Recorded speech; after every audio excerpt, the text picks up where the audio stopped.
Hey everyone, and welcome back to English Unleashed. I'm Tom. And I'm Sarah. Thanks for joining us again. Today's episode is all about a very real part of life, problems, stress, and difficult decisions. That's right. Sometimes life feels easy, but sometimes everything happens at once. Work problems, big decisions, small annoyances. It can feel like a lot. And today, we're going to show you the English you need to talk about those moments. Here is how today's episode will work. First, we'll listen to a short conversation between two friends, Emma and Josh. They will use real, everyday English, and you will hear lots of useful phrases about, stress, confusion, and making tough choices. Then, after the dialogue, Tom and I will explain each important word and phrase slowly and clearly. We will tell you what it means, give you simple examples, and even share some personal stories to help you remember them better. And remember, don't worry if you don't catch everything the first time. You can always pause, go back, and listen again. So, are you ready to hear how Emma and Josh handle a really difficult week? Let's listen to the dialogue. Josh. Honestly, my brain is a total mess today. I feel like I'm in a muddle. Nothing is clear in my head. Everything feels mixed up. Oh no, what's happened? Something at work? Well, work and also just life in general right now. I'm facing a huge dilemma. I got 2 job offers. Both are good in different ways, but I can't decide. Wow, that's big. What are the jobs like? Well, one job pays really well. It's in a big company, good salary, fancy office. But the work sounds super boring, just spreadsheets and reports all day. Not very exciting. Exactly. The second job sounds amazing, working with people, planning events, traveling sometimes. I think I would love the work, but the pay is much lower. So now I'm in a dilemma. Money or passion, stability or happiness. Classic dilemma. That's a hard one. It really is. And on top of all that, my current job is making things worse.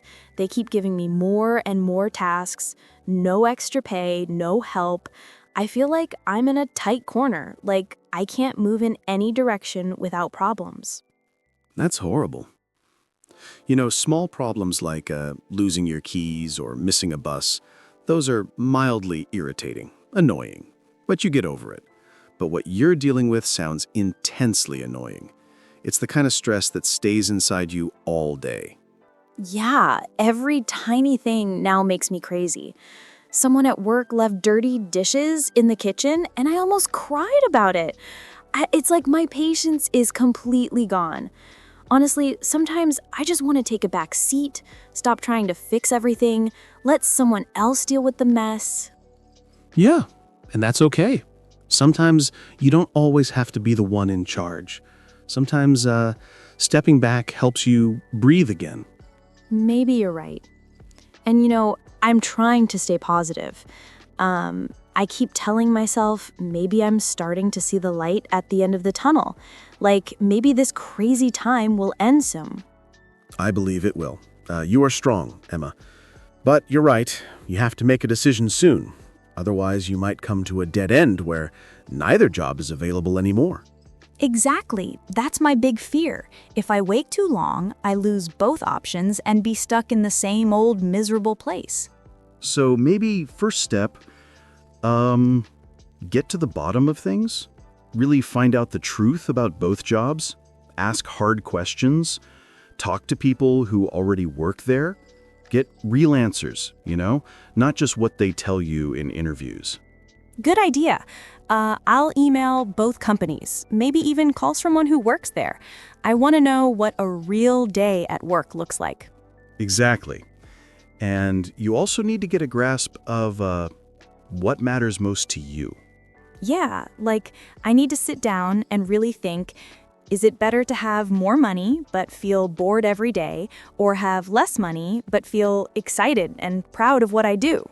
Exactly. No one can tell you the right answer, but once you get a grasp of what your heart really wants, the decision will be easier.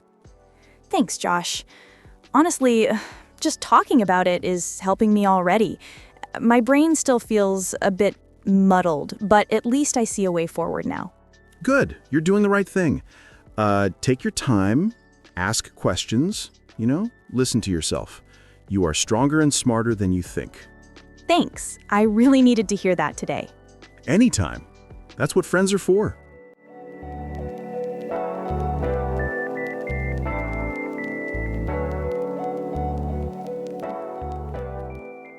Poor Emma, that was a really difficult situation. She had so much stress and so many big decisions to make. But it's great because we heard lots of useful phrases in that short conversation. Exactly. And now we're going to go through those words and phrases together. Let's start with the very first thing Emma said. She said she was in a muddle. Now, when you're in a muddle, it doesn't just mean you're busy. It means your mind feels totally messy. You are confused, you don't know what to do first, everything feels mixed up. Exactly. It's like when you have so many thoughts and tasks flying around that you can't even decide what's important anymore. I remember last year when I moved to a new city, it was crazy. New flat, new job, new neighborhood. I was totally in a muddle for weeks. One day I tried to go grocery shopping and I ended up walking in circles for almost an hour because I couldn't find the supermarket. And then I realized I had left all my important papers at home, passport, ID, everything. It felt like my brain had just stopped working. That sounds just like me when I started my first teaching job. I remember waking up at 5 a.m., trying to get everything ready, lesson plans, books, coffee, and I would always forget something. One day, I even left my house wearing 2 different shoes.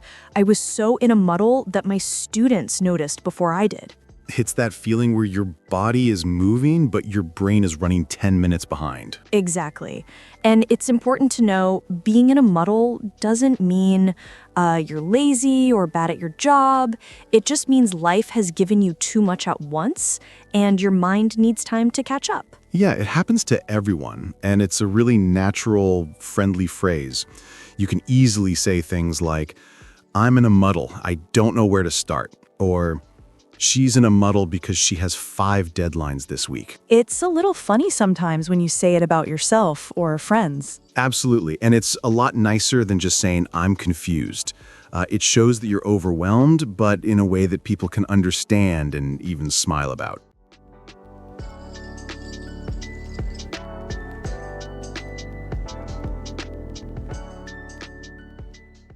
All right, so next, Emma said she was facing a dilemma. Now let's slow down a little there.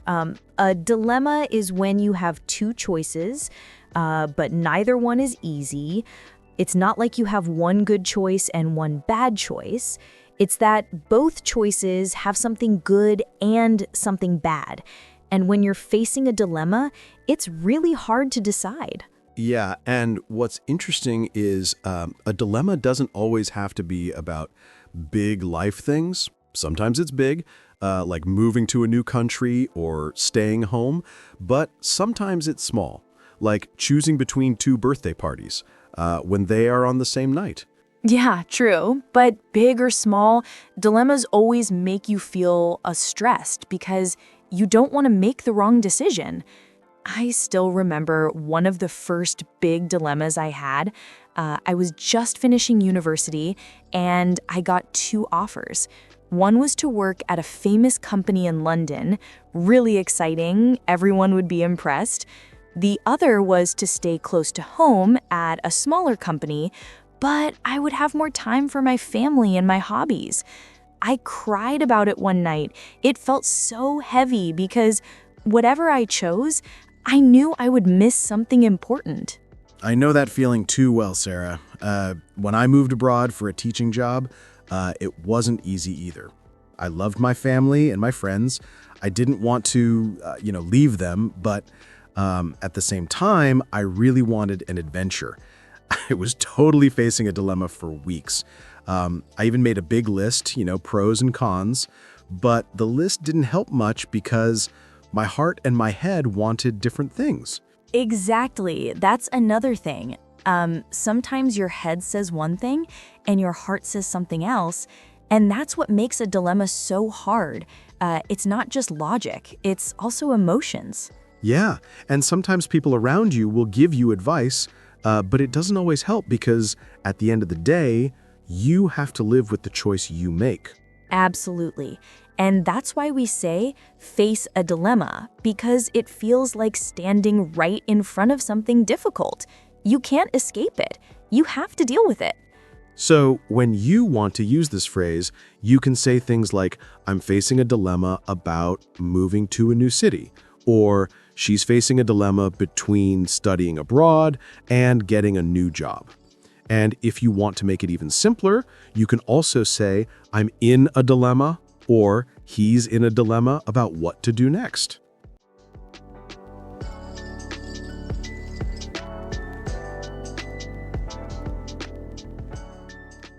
All right, next. Emma said she was in a tight corner. Now, this is a really great phrase. When you say you're in a tight corner, it means you are stuck in a difficult situation. You don't have much space to move. You don't have many choices. It's like being in a small, uncomfortable place, and you can't easily get out. Yeah, and it's not just about feeling uncomfortable. It's about feeling trapped. Like, whatever you do, it's going to be hard. I remember once early in my career, I was working at a school where the manager gave me 2 impossible tasks. One task needed to be finished that same day, and the other needed to be finished before noon, but there was no way to do both. I was totally in a tight corner. Oh, wow. I can imagine. And the worst part is when you're in a tight corner, you often feel alone, like no one is coming to rescue you. You have to figure it out by yourself. Exactly. And sometimes it's not even about work. I remember when I was younger, I borrowed my friend's bike and I accidentally scratched it. Not a big scratch, but still, it was noticeable. I didn't have enough money to fix it and I felt terrible. I was in a tight corner. Do I tell him right away and risk him getting angry, or wait, save up money quietly and fix it without telling him? Neither choice felt good. I had something like that too. Once I promised 2 different friends that I would help them without checking my calendar first. Then I realized both of them needed me at the same time, same day. I couldn't be in 2 places at once. I felt trapped and guilty. It was definitely being in a tight corner. And that's the thing. When you're in a tight corner, you usually feel stressed, guilty, and pressured all at once. It's not fun, but it happens to everyone. Yeah, and it's such a useful phrase to describe that feeling. Here are some examples you can use in your life. I'm in a tight corner at work. I have 2 deadlines today. He was in a tight corner after losing his passport abroad. And here's another one. She is in a tight corner because she promised too much to too many people. And you don't even have to explain everything. Sometimes just saying, I'm in a tight corner, helps people understand that you need a little patience or support. Absolutely. It's a simple but powerful way to ask for understanding when life feels really difficult.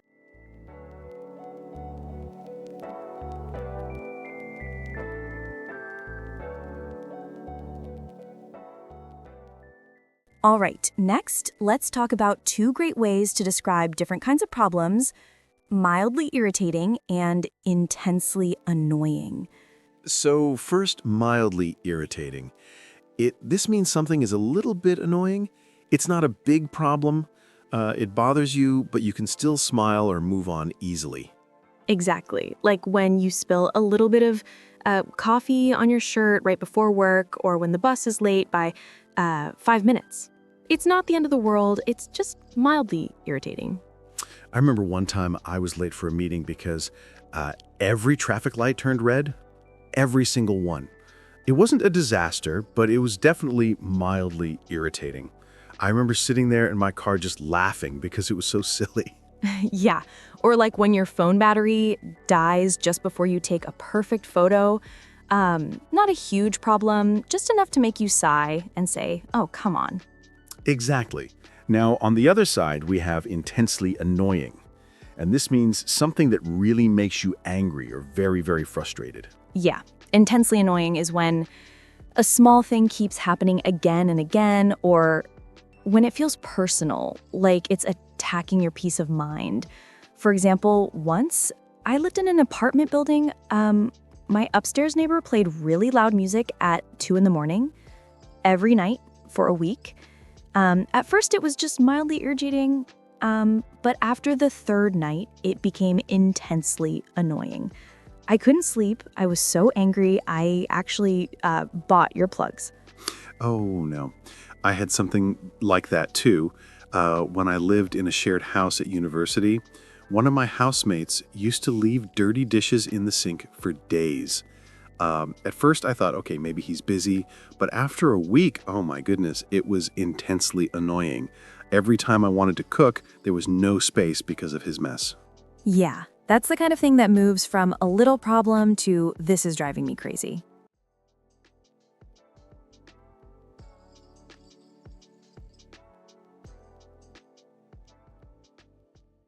All right, now let's talk about another really useful phrase, to take a back seat. Yeah, when you take a back seat, it means you stop trying to lead, stop trying to control everything. You step back and let someone else take charge. It's like being in a car. The driver's at the front making the decisions.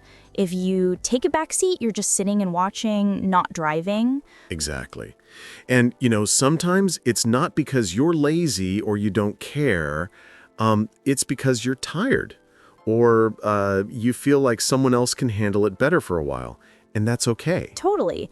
I remember when I was planning a big family party a few years ago. At first, I was trying to organize everything, the food, the decorations, the music, even the parking. I had got so stressful that I couldn't enjoy anything. So one day I said, and that's it. I'm going to take a back seat, and I just helped where they needed me. And honestly, the party was better because I wasn't trying to control everything. I love that. I had something similar too. When I was working on a big group project at university, at first, I tried to manage the whole thing. When we were meeting, writing emails, all of it. But it got too much. I was stressed, I was cranky, and the team wasn't happy either. So I decided to take a back seat for a while. I let someone else lead the next meeting. I still helped, but I wasn't the boss anymore. And you know what? Everything went more smoothly after that. So when you use this phrase, it's a way to say, I'm letting others lead now, or I'm giving myself a little rest from making all the big decisions.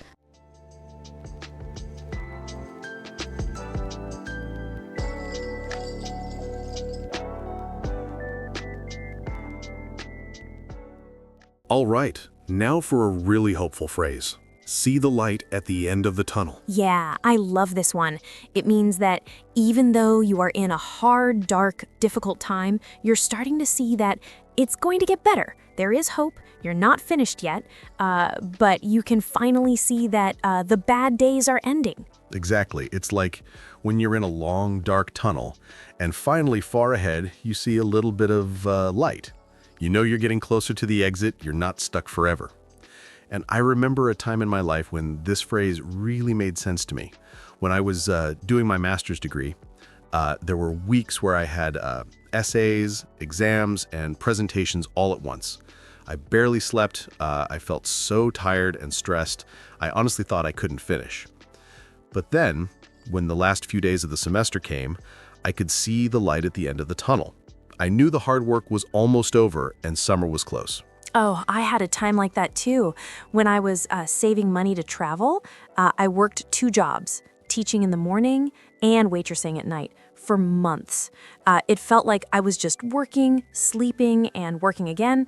But one day I looked at my savings account and realized I'm almost there. That was my light at the end of the tunnel moment. It gave me so much energy to keep going. Exactly. It's so powerful when you realize the bad part is not forever. There is an end, and it's coming closer every day. So when you want to use this phrase, you can say things like, after months of job hunting, I finally got an interview. I can see the light at the end of the tunnel. Or, the house repairs are almost done. There is light at the end of the tunnel. It's your turn, Sarah. Yeah. It's been a tough year, but I feel like I'm seeing the light at the end of the tunnel. It's such a positive way to talk about tough situations. It reminds you, don't give up. Good things are coming.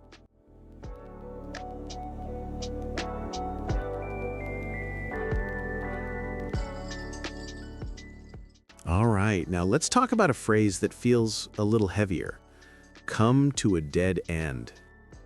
Yeah, when you come to a dead end, it means you can't move forward anymore. You've reached a point where there are no more options. It's just like when you're driving down a road and suddenly the road stops. There's no way forward, no way to continue. You have to stop and turn around. Exactly, and in life, this happens too. You might be working on a project or chasing a dream, and after a while you realize it's not going to work. You have come to a dead end. I remember once I spent months trying to organize a study trip for my students.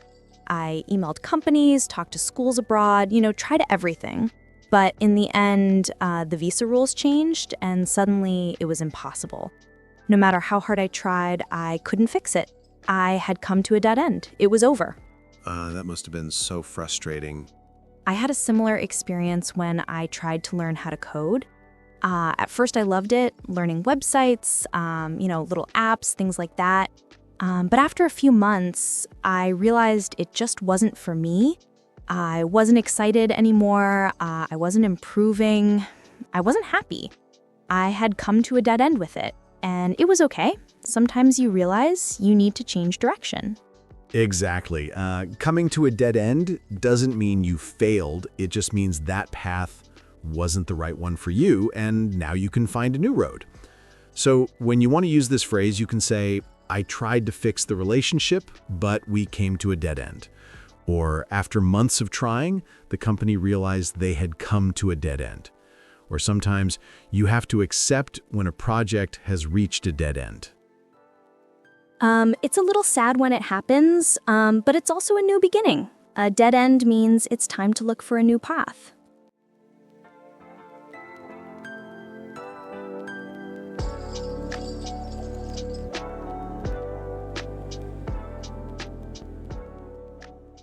All right, now we move on to a really important phrase.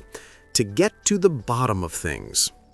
Yes, when you get to the bottom of things, it means you find the real cause of a problem.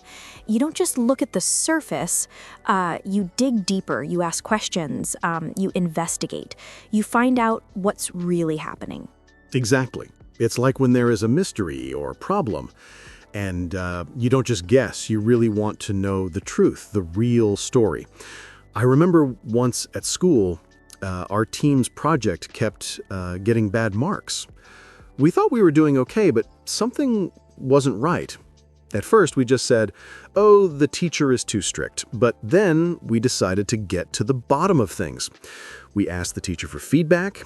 It turned out we weren't following the instructions exactly. We were missing small details. Once we understood that, we fixed it, and our grades went up. That's a great example, Tom. I had something like that too. When I was working at a language school, suddenly a few students stopped coming to class. At first, we thought maybe they were just lazy, but the manager said, let's get to the bottom of things. We called the students and asked them. It turned out the problem was with the bus schedule. The bus times had changed and it was hard for them to get to school. Once we knew that, we helped organize carpooling, and the students came back. See, if we had just guessed, we would have blamed the wrong thing. But by getting to the bottom of things, we found the real answer. Exactly. So you can use this phrase anytime you want to say, I'm not just guessing, I'm finding the truth.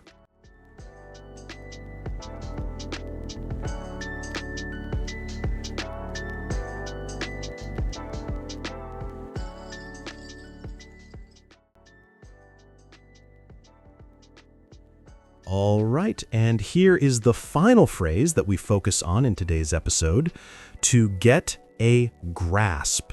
Now, when we say we need to get a grasp on something, it means we want to really understand it. Not just a little bit, but properly, clearly, fully. You want to have a good, strong understanding. Yes, it's like when you first hear about something new and, you feel lost. It's all blurry. But after you read more, listen more, and practice a little, you get a grasp on it, and suddenly it makes sense. Exactly. I remember when I first started learning to drive, at the beginning, everything felt so confusing. You know, the pedals, the mirrors, the road signs. I couldn't even imagine doing all of it at the same time. But after a few weeks of practice, it started to click. I started to get a grasp on driving, and I thought, okay, I can actually do this. Oh, that's such a good example, Tom. I had something like that when I first learned how to teach English grammar. In the beginning, it was so hard. All the rules, the tenses, the exceptions, it felt impossible. I could copy the rules from the book, but I didn't really understand them. It wasn't until I actually started teaching real students, answering real questions, that I finally got a grasp of it, and it felt amazing. I felt confident for the first time. Yeah, it's that moment where your brain says, now I understand. It doesn't feel heavy anymore. It feels lighter. Exactly. And getting a grasp doesn't happen in one day. Sometimes it takes days, weeks, even months, and that's totally normal. Yeah, and it's so important not to give up, because at first everything feels difficult, but little by little you get a grasp, you start to feel stronger and more in control. So how can you use this phrase in daily life? Well, you can say things like, I'm still trying to get a grasp on my new job, or it took me a while, but I finally got a grasp of Spanish grammar, or he needs to get a grasp of the basics before moving to harder topics. Exactly. So remember, when you get a grasp, you move from confusion to clarity, from feeling lost to feeling strong and sure. And that brings us to the end of today's episode. We really hope you enjoyed exploring all these powerful expressions. Thanks for being with us, and until next time, keep practicing, keep smiling, and keep learning. This has been English Unleashed. Your spice to grow with real, natural English. See you next time. Bye for now.